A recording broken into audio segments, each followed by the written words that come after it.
Olá, amados, graça e paz da parte do Senhor nosso Deus e Pai, do nosso Senhor e Salvador Jesus Cristo. Vamos a mais uma edição do Jó, um homem de fé, tratando dos heróis da fé, né? Estamos vendo a vida de Jó. Hoje vamos ver capítulo 3, versículos 1 a 29. Vou ler todo o capítulo e possivelmente a gente trate dele hoje e na próxima terça-feira, ok? Então vamos lá. Livro de Jó, capítulo 3, na versão da Bíblia, a mensagem de 1 a 26 diz assim: Finalmente Jó quebrou o silêncio, em alta voz amaldiçoou a si mesmo. Apaguem o dia em que nasci. Esqueçam a noite em que fui concebido. Que aquele dia seja transformado em trevas e que Deus lá em cima esqueça o que aconteceu. Apaguem-no dos livros. Que a escuridão mais sombria se apodere do dia do meu nascimento, seja envolto pela neblina e engolido pela noite. Que as trevas dominem a noite em que fui concebido, risquem do calendário e que nunca mais seja contada como qualquer outro dia. Que aquela noite seja reduzida a nada, que nem um grito de alegria daquela noite jamais seja ouvido, que os mestres em maldição amaldiçoem aquele dia. Que seja engolido pelo monstro do mal, Leviatã, que suas estrelas da manhã percam o brilho e fiquem à espera da luz do dia que nunca vem. Que nunca mais vejam a luz do amanhecer, porque não impediu que eu saísse do ventre da minha mãe, que eu vivesse essa vida cheia de aflições. Versículos 11 a 19. Por que não morri ao nascer, expirando ao sair do ventre materno? Porque havia braços para me embalar e seios para me alimentar. Eu poderia agora descansar em paz, dormir para sempre sem sentir dores, ao lado de reis e autoridades em ruínas, ou ainda com poderosos cheios de ouro e prata. Por que não fui enterrado assim que nasci, como um bebê abortado que nunca viu a luz? Lá, o perverso não incomoda mais e os cansados têm, enfim, um merecido descanso. Lá, os prisioneiros dormem tranquilos, não acordam mais com o barulho dos guardas. Ricos e pobres, simples e poderosos estão ali, e os escravos estão livres dos seus senhores. Versículos 20 a 23. Porque Deus se importa em dar a luz ao miserável? Porque deixa viver uma pessoa cheia de amargura? Os que desejam desesperadamente a morte não conseguem, os que a procuram mais que o maior tesouro do mundo, que consideram o dia de sua morte o dia mais feliz da vida. Qual o sentido da vida? Quando ela não faz mais sentido. Porque Deus permite que vivamos se fechou todas as saídas. Versículos 24 a 26. Em vez de comida, só me vêm lágrimas. Em vez de água para beber, servem-me gemidos de angústia.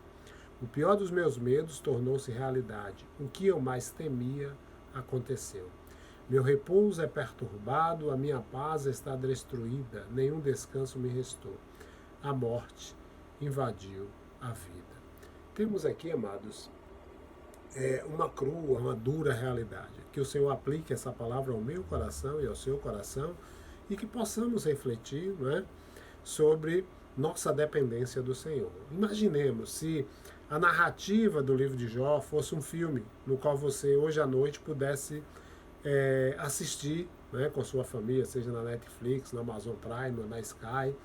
E aí, quando você chega no capítulo 3, você possivelmente não permitiria que seus filhos vissem essa parte. Por quê? Porque esse capítulo ele é claramente ofensivo, né? Porque como pensar que um homem tão importante como Jó, como vimos ali no capítulo 1 e 2, já tratamos dessa temática, seja o mesmo que a gente encontra aqui nesse capítulo 3. A gente não quer crer nisso, né? Mas por que seria?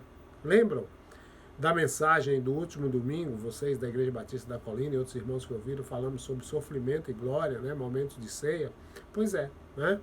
Em parte a gente tem uma ideia distorcida de que quem anda com Deus vive feliz para sempre. Afinal, a gente imagina, Deus ama você e tem um plano maravilhoso para toda a sua vida, né? Isso é uma verdade. Deus nos ama e tem um plano maravilhoso para a nossa vida. Só que alguns se imaginam com superpoderes e até mesmo com asas para voar por aí afora. E é de fato que Deus tem um plano maravilhoso para nós. Só que, amados, é necessário uma compreensão de que o plano maravilhoso de Deus para mim e para você é maravilhoso pela ótica dele e não pela nossa ótica. Porque para mim e para você, o que significa maravilhoso? Significa estar num ambiente confortável, estar saudável, ter todas as contas pagas, não ter nenhuma dívida, né? Nunca adoecer, ter um casamento feliz, filhos felizes e bem comportados, ter emprego bom com bom salário e nada mais além de bênção, sucesso e prosperidade para sempre. Isso é o que significa para mim e para você a palavra maravilhoso. Só que o plano maravilhoso de Deus não é assim. E aí no capítulo 3, Jó, ele nos apresenta essa dura realidade, a realidade de Deus. Nós falamos a semana passada sobre o capítulo 2, eu creio que vocês lembram, versículo 10, Jó dialoga com sua esposa e diz, aceitaremos o bem dado por Deus e não o mal? Né? E ele ainda afirma, em tudo isso, o texto afirma, em tudo isso Jó não pecou com os seus lábios. Jó 2,10. Então, pois é, né, o mesmo homem que em breve espaço de tempo estava numa dimensão espiritual totalmente vista como fortalecida, agora a gente vê por um outro valor de referência.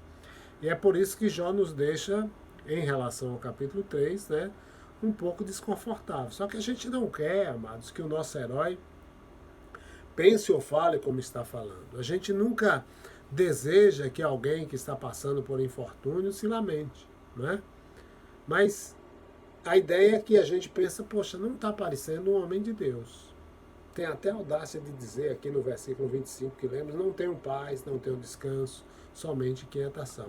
Então o que aconteceu? Na verdade, amados, Deus nos permitiu entrar no lado negro da vida de Jó, né, que é tão real quanto a minha vida e a sua vida hoje. Só que a diferença é que Jó, ele rasga o seu coração, né, ele dá vazão a todos os seus sentimentos, e ele nos lembra claramente, a gente deve ser grato por isso, que até mesmo os piedosos podem viver ansiosos e até deprimidos. Se você já esteve ou está deprimido, uma coisa você precisa entender. Deus continua ao seu lado. Ele nunca lhe abandonou, nem abandonará. Tive e tenho amigos pastores que já passaram, perdi, obviamente, um pastor, meu genro, né? Para depressão, por suicídio, mas já tive amigos que superaram, independente das lamúrias, independente do sofrimento. Por quê? Porque a palavra de Deus, ela nos mostra que Deus continua agindo em nosso favor e ele tem outros planos, e o maravilhoso para Deus não é o nosso maravilhoso, o nosso olhar sobre ser maravilhoso. Então as palavras de consolo, em tempos não muito distantes, né, dessa nossa geração, nos anos 60, nos anos 70, por exemplo, quando um cristão sofria de depressão, que o levasse a pensar como Jó e verbalizasse isso, ou seja, admitisse de maneira sincera seu estado, ele nunca iria dizer isso em público, porque se dissesse era totalmente discriminado. E mais ainda, hoje 2020, a gente tem líderes que alimentam essa fantasia e aprisionam alguns irmãos com palavras como você não tem fé, você está em pecado, etc, etc, etc. Então, cuidado, amado. Não seja pedra de tropeço para algo que é sério. A vida de um servo de Deus é uma coisa séria. Não permita que aqueles a quem Deus colocou sob seu cuidado venham engolir sua tristeza, né? E não possam expressá-la, porque você vai dizer que isso é falta de fé ou que a pessoa está em pecado. Ainda hoje, infelizmente, para alguns, angústia emocional ou doença mental não é coisa de crente. Infelizmente, tem líder que pensa assim. Pois, se você que é líder agir assim, infelizmente, qualquer pessoa sob seu cuidado vai ser prisioneira de si mesma e vai ampliar seu conflito chamado depressão, porque você faz ela crer que depressão não é coisa de crente ou que depressão não existe. Então, amados, hoje se vê claramente que cristãos cometem suicídio. Portanto, não esconda isso debaixo do tapete do seu púlpito. Não manipule, não domine, não controle. Digo, não tente fazer isso. Né? Não tente tapar o sol com a peneira. Não mascare a realidade. Seja aquele que, sob a orientação do Espírito, orienta quem ao seu lado, né? Talvez esteja vivendo no labirinto, no abismo, tentando encontrar o caminho de volta. Se alguém da sua comunidade precisa de um psicólogo cristão, indique, ajude, socorra, né? E ore, pedindo que o Senhor use a quem ele capacitou para prover a direção que alguém precisa para sair do labirinto da miséria. Por quê? Porque há esperança. Nosso Deus fiel, ele entra com providência e socorro para livrar quem está nesse estágio. seja usando você como servo de Deus para interceder, né, pela dinâmica da oração, ou seja, usando você para que você direcione essa pessoa na busca de um especialista, um psicólogo, um psiquiatra, que Deus vai direcionar. E Deus vai usar a quem Ele quiser em benefício da vida daquele que precisa. Porque Deus, Ele move tudo. Nós temos uma certeza clara, nós vivemos uma realidade clara. A realidade clara é que a gente está firmado em dois fatores. O primeiro fator é a revelação especial, que é Jesus Cristo e a sua palavra. E nós temos um outro fator, que é a revelação universal, vamos dizer assim, né? Que não é a especial, é a revelação científica. A ciência, ela é usada em benefício do povo de Deus, né? É importante a gente entender isso. Deus usa todos os recursos. A palavra de Deus está repleta de momentos em que as pessoas buscaram Deus e os médicos. Por exemplo, nós temos um servo de Deus, o rei Ezequias, ele estava com um câncer no estômago. E aí, o que Deus diz? Olha, usa uma pasta de figo. Deus podia ter estalado o dedo e curado Ezequias, né? O que Deus fez? Diga a ele que passa uma pasta de figo no ferimento que vai ser curado. Assim aconteceu, ele foi curado. Nós temos a narrativa de um outro rei, eu esqueci o nome dele, me parece que é Asa ou Aías. Ele teve uma infecção nos pés, adoeceu, e não procurou Deus, procurou os médicos, né? Ele poderia ter procurado Deus e Deus ter direcionado ele para os médicos.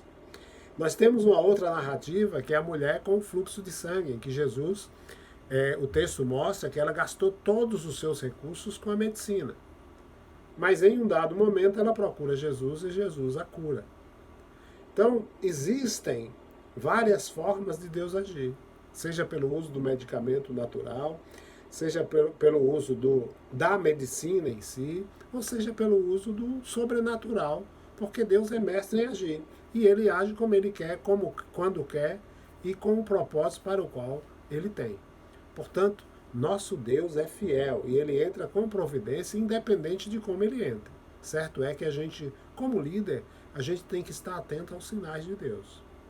E como líder, a gente tem que estar atento também ao sinal das vidas que estão perecendo por conta de um aprisionamento que não faz sentido de ser, ok? Portanto, reflitam sobre isso, tá? Jó foi um homem de fé. E no final do livro de Jó a gente vai ver que ele superou todos os obstáculos porque continuou dependendo de Deus.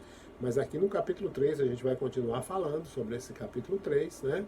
Ele viveu o seu momento depressivo, mas o Senhor cuidou dele, né? E lhe deu vitória. Que seja assim com aqueles que você cuida, que você possa ser aquele que vai direcionar eles ao caminho da vitória, em nome de Jesus.